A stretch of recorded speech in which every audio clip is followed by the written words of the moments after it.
Well, it's exactly 3 o'clock, Monday the 25th of November, and we've just been informed that the king, or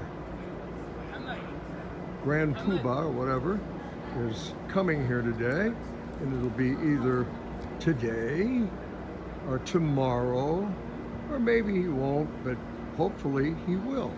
So this is what we're doing, is we put out some of our trophies and for goodies basically.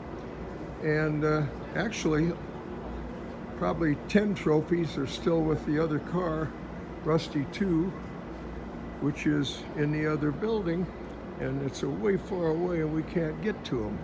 So we had to put up our few meager pieces that we have to show. We want to put on our best face if we possibly can. And guess who's here? It's Andreas. Say hello, Andreas. Hi, there everybody. it is. Big smile. Thank you. And we're going to put on our best face and do whatever we can to make this work. And perhaps he might take pity on us poor peasants and purchase something. You never know.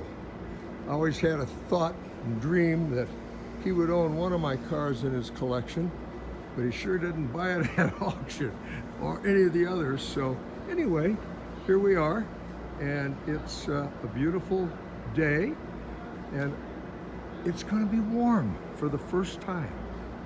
So we're very happy about it. I hear, though, the weather in Los Angeles in the next few days up through Thanksgiving is going to be cold as hell, and they're going to close down the Grapevine, and it's going to be just horrible. So all we can do is hope. Here's a few of the guys coming that are all have their cars here with visions of sugar plums and little things. Yes, sir. The king is on his way, hopefully, they say. We'll find out. So anyway, just wanted to let you know, and we'll talk to you soon, let you know.